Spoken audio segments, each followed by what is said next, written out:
G'day fellas, and welcome to a casted game. Sporting in over on the west side of the map, playing in the colour yellow, as the French, Destiny is all. And on the east side of the map, playing as the Chinese in the teal. It's Crackety here. Ladies and gentlemen, welcome to Dry Arabia.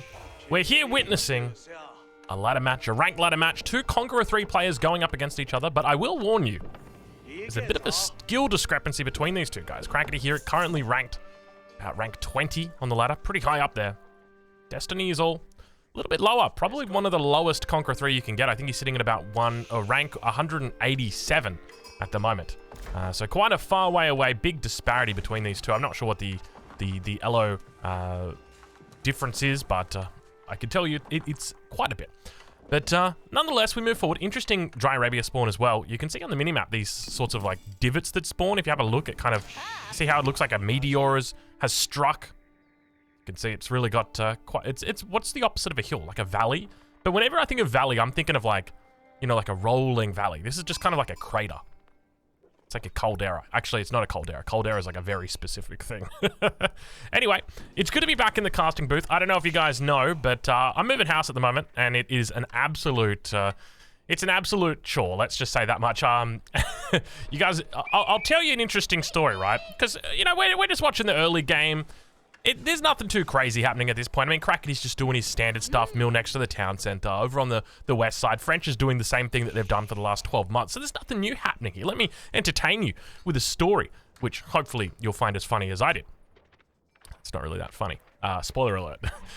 So, when we moved into this house, I had like, all I had was a bed. And so, I just did it myself. I mean, I got a guy to like help me. I think he was from, what's it called? Air Tasker or something like that. I got him to help me. It was an easy move, right? I just moved the bed upstairs. Now, granted, it's a 3-story place, so I had to go all the way to the top because that's where the bedroom is. And I just put the bed down. I'm like, there we go, done, moved. The problem is, over the next 2.5 years, we've just filled the house up with like so much stuff. And here's me thinking, it's going to be super easy to move. I'm not fussed. I can handle this. I'm an alpha. I'm a Giga Chad. You know, have you seen the size of these guns? Like, that sort of thing. Anyway, I will never move house again. I will always get removalists. There is a reason why these guys are professionals. I do not envy that job at all, or at least, you know, they've probably got a lot more practice than I do at moving house, but moving house is an absolute chore. And if you can spare the time, or rather if you can spare the change, definitely hire removalists, because it saves you so much heartache, so much back pain. Let's start with that one. And I'll be honest, my missus, she said, hey, Drongo, I think it's probably in our best interest that we get removalists. And I'm like, nah, I can handle it. It's fine. I'll just get one of our friends. It'll be cool. And it just spiraled out of control. But anyway, I'm back in the casting booth. I'm feeling good. I'm looking good. I'm smelling good. Well, not really. I'm smelling pretty sweaty because I've been moving stuff all day. But I'm looking forward to seeing what we got over on Dry Arabia today, because this is a tough matchup, right? French versus Chinese. I always had a lot of trouble with this matchup, just mainly because if you're playing China in Age 2, you want to go for a Song Dynasty. But the problem is, if you go for a Song Dynasty, you got more villages, right? Like, it's first world problems. So I can't hold all these villages, which makes it harder for you to keep track of all your villages, subsequently meaning that the French player able to kill more villages. So they're very good at keeping you down on that front. And in addition to that, China, if they're playing for a feudal age, which you do want to do against the French, love to play into Zhuku-Nu. The problem is that the knight is very good against the Zhuku-Nu. It has perfect breakpoints, which mean that the Zhuku-Nu only ever does 1 damage. So it means that it's very difficult to play into them, and basically you have to play Spearman Horseman, and if you don't play Spearman Horseman, you will probably lose unless you've got amazing micro with your Zhuku-Nu. Anyway, the age ups come through. Destiny is all reaching the feudal age. We can see that he's already got that wheelbarrow through. First knight is on the way as well, so he's well and truly doing his thing. It's a beautiful little timing he's got here. Quite a nice early age up. Did only go for a single scout. Doesn't know where the enemy resources are, but that's okay. He'll bring his sheep back here, and then the scout's going to go find out exactly where it wants to hit. Ideally, against the Chinese, you're looking to shut down gold early, and then stone, basically, and then see if you can get villager picks on any wood. You're not going to be able to get any villager picks on food against Crackety, just because he does keep the mill underneath the town center. I'm kind of, to be honest, it's kind of interesting to me that not more people have started putting the mill under the town center. We still see top-level China players, you know, not doing that. Take a look at this. We've got a Barbican coming up. 4 villagers dropping down the Barbican. I don't think I've seen this before. 4 villagers. It's kind of like a cross between 5 and 3. Thank you. I'm very good at counting. Yeah, this is it's a pretty quick timing though. Not bad at all. 5 minutes and 10 seconds coming through from Crackety. Second Imperial official out as well on in this. This is nice. This is a nice little build order. What I got here, and look at the vills coming out.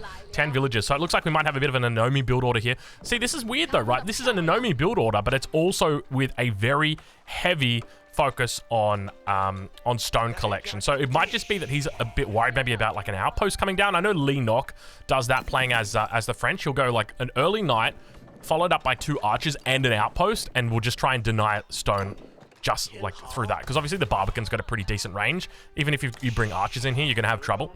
But speaking of trouble, we know it's coming around the backside, don't we? There it is, hovering, looming, looking. Woodline's going to be the main focus though for the French player.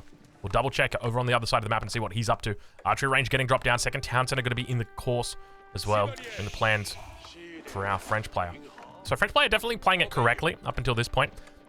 The thing I would love what I expect to see from the French player, what I hope to see, is a big emphasis on knights and a big emphasis on the feudal age, and then a transition from a knight-heavy feudal age into a castle age with the Royal Institute. Look to get royal bloodlines and finish it there. The reality is that if you're good enough with French in the feudal age, you don't even need to go castle against against Chinese rather. You can just pretty much play in feudal. It depends though. It depends on the skill difference, and obviously at this point. Oh, I don't like this. I don't like this, John. Got ourselves a little bit of trouble. Knight coming in. First villager gonna get the charge. He moves it and gets the hit, but he's not gonna get the 2-shot. Takes it down. Villager number 2 now gonna get focused. Crackety committing. Second villager does get stuck. Third villager going for a little bit of a run. He's doing a great job to get them stuck here. Look, and now doing a bit of a run around. It's 3 villagers that have gone down so far. Fourth villager gonna get picked off. No, it's not. The town center, it's secured for the moment, but he's lost so much.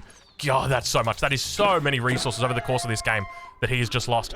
And ball getting taken in the north. Speaking of villager, oh, there's villagers going down on both sides here.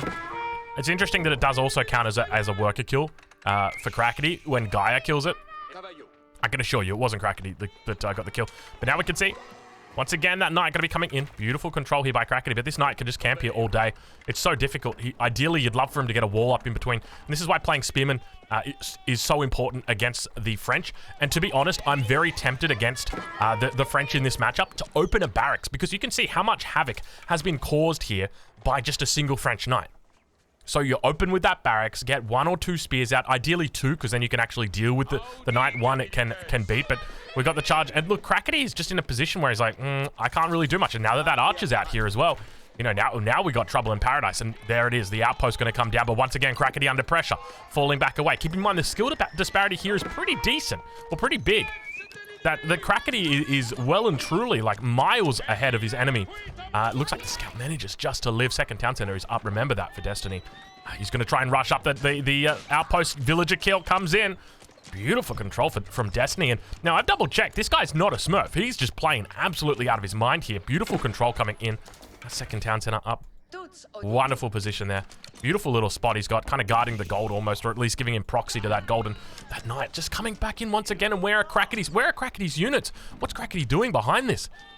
We check back in the base. He's got archery range and barracks, and this is like the number one mistake you can make, in my opinion. Oh no! Oh no! Oh no! No! Yeah, the number one mistake you can make against the French, in my opinion, is to go for Chukunu, because even if basically what happens is if the enemy just kills all your spears, you die. That's it. That's the end of the discussion. There's no 2 ways about it. That's just simply it. And we can see no upgrades coming through from the blacksmith just yet, but obviously he doesn't spot any Chukunu out. I'm sure as soon as he does, that he'll be looking for that blacksmith upgrade immediately. Knight taking a fair bit of damage here, but he's just causing so much idle time. 9 idols in the town center, causing idols here. And remember that behind this, that with all of this idle time, Destiny is still smashing out plenty of units onto this front side. Looks like the outpost is going to get up here. So a little bit of a reprieve. Reprieve? Oh, villager lives. So he's managed to do all right, and so you've got to fall back away from this. Did unfortunately lose a knight in that. Obviously, you'd prefer not to lose the knight, but it is what it is. And now back at the base of Crackety, we see the first of the spears coming out, and you can see how late this is, right? Like, we're talking 10 minutes. That's a really long time, and I think that's just the consequence of a lack of food, and Crackety making a bit of a mistake here. Sheep getting killed a little bit too close to the town center and does finally drop the stable down. So this should have been the first thing that he does, right? So ideally you want to be going for spearman stable, or I should say barrack stable, or spearman horseman. That's in the perfect world. And then you can switch into Chukunu at one point. But the problem with playing China against French is you don't want to stay feudal for a long time, because the longer you stay feudal, the better it gets for the French, because the knight does well against horsemen, and it does well against the Chukunu, and it kind of like, it breaks even against the spearmen. Not really, but you guys get what I mean, right? And then compare that to the horsemen, which is like, in a perfect world, you're massing horsemen, archers, and spearmen, and you know, you've got your respective unique units. The horseman, it's only good against the archer. That's it. It's not good against the knight. It's definitely not good against the spearman. The Chukunu, on the other hand, it's good against the spearman, it's good against the archer, but it's not good against the knight. But remember, it comes down, it's not archer superiority here with the French. You know, you look at the Ottomans, archer superiority. Look at the English, archer superiority. You look at the French, though, it is all about knight superiority, and that's what makes this matchup so damn difficult for them. But the first of the battering rams is going to be coming down now. And pressure going to be on this outpost. If it falls, I mean, this can already pretty much just be given up at this point. He's got another couple of options out the back here. They're very far away. Another one up towards the north, and we do see that he does look for that back berries. Very wise decision. I'm not sure where his villager focus is at the moment. It does say 27 villagers on food. First of the rams coming in. Has he picked up textiles yet? Still hasn't picked up textiles. And you can see just the lack of army right now coming out for Crackety. Really quite a small force, and that all is owed to the fact that he was idle for so long. So much idle time. And now you can see that at this point, there's spearmen that are here, but the archers are going to be able to one-shot them. You can see them running straight through it. The knights have no trouble at all fighting against this, kiting away from this. This is perfect. Destiny's in such a great spot here, and he's going to be able to use that battering ram to continue cleaning up this position on the front line. He might even be able to work down this village as well. I don't think the town center will fall. He's got a pretty good defensive spot under the town center, and not enough units here for now. But yes, indeed, Destiny will continue pushing up, and we do now see +1 ranged armor coming through. So looking to get that iron undermesh, I'm going to go for iron undermesh. I got it, dude. Damn. Sometimes it's so hard for me to remember each, you know, what the names of each of the upgrades are, and I struggle with even the most basic ones. So the fact that I got that, I'm pretty happy. But I do like what Crackety's doing. You can see right now, he's got quite a lot of horsemen out. The more horsemen, definitely the better. So as long as he can get a really good horseman surround, the way that you can play this matchup, a big horseman surround, take out all of the archers, and then you can just kind of like play back, like sit back. Basically just kind of, you sack your horsemen for their archers and just kind of rinse and repeat that for a little bit, because you're going to be moving on into a pretty big food economy, right? Like you've got farms and granaries coming down right now, which is exactly what you want. And you're going to be able to afford to throw that away. It's basically just staying alive. Remember, the win condition for China is survival. You just survive. That's all he wants to do right now. And Crackety going to be suffering right now. Not a lot of spearmen on the field. Only 3 spearmen against all these knights. And he's going to be using his horsemen to tank up the front. Doesn't want to do that. Needs to be focusing down the infantry. And indeed, we do see him doing that. Subsequently, the screen going to be coming in on the backside. Chukunu idle at the back. Villagers going to be looking to burn down. Want to take out that ram. He's going to be struggling. He might actually lose this town center. He's under pressure. Needs to be firing down these archers. That way he can at least bring the spearmen in. Needs to be supervising these spearmen out right now, but he's not. You can see it's only 15 seconds, each one coming in, and the force is still looking pretty decent here from Destiny. Numbers not the best at the moment for Crackety. Focusing down those knights, doing a pretty decent job. First of the rams goes down, repairing on the backside. Town center will not fall, at least not for the moment. Needs to be running these around over onto the archers, though. That's the key factor here. That +1's really going to be hurting. You can see that the Chukunu have got their +1 upgrades now. And that battering ram going to be subject to some heavy focus here if it's not careful. You can see Crackety trying to do a little TC pop there. Not having a whole lot of luck as the battering ram did escape. But once again, 10 idle villagers. Rallying to the backside. Crackety just under constant pressure right now. But at least the mass is starting to look a little bit healthier for Crackety. The main thing you got to remember in this matchup is horseman spearman is the key way to play it, because the entire front line gets destroyed. And this is the problem right now with China in this matchup, is all he's got left is Chukunu. Chukunu going to be absolutely terrible against the Royal Knight. 4 armor against 5 attack. That's an archer. That's an archer. That's a Chukunu. 5 attack, and the town center is going to fall here. And he's falling back towards... He's Barbican towards his town center. He's going to lose the second additional town center of the villagers here. Oh, Lord, the villagers. So many villagers. Knight superiority coming in. A lack of spearmen is really what's haunting Crackety here. It's that one factor. that one thing that makes it so difficult for China in this matchup, because if you don't play to it, this is what you get. You get a whole bunch of Chukunu that are trying to focus down a Royal Knight doing 1 damage a tick. 1, 1, 1, 1, 1, 1, 1, 1, 1. It does nothing. Villagers looking to make it to the Barbican. Should be able to get out successfully. He's still up 11 villagers. Remember, he's got Song Dynasty behind this as well, so going to be making those villagers a little bit faster, but up against the French. Remember, the French have got that double town center, as well as that bonus villager reduction in training time. And now it sounds like we've got a Wolf getting in on the action. Get him, Warwick. Get him, boy.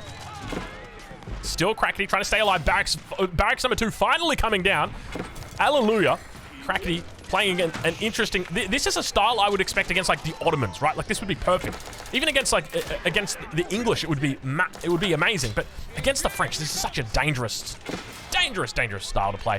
And to be honest, Destiny, he's playing that well. He's looking like he's smurfing. Like, I am not kidding you. When I see the control coming out from Destiny, it is impressive. Like, obviously, this guy's Kong 3. He's real... Oh, no way. How does he know? How does he know? Oh, he knows there's berries there. He's been there before. So he's just coming in. He knows that at roughly 16 minutes, yeah, there's going to be additional... And look, the villagers have to run immediately away from those knights. They are going to be able to catch them. Still, do we have those textiles? We don't have any textiles in. Still from Crackety. He's under pressure. This might have been his first game of the day. Maybe that's what's... Is that it? That's what I'm wondering at this point, though. Might have been the first game of the day. You can see he's got that expansion coming through.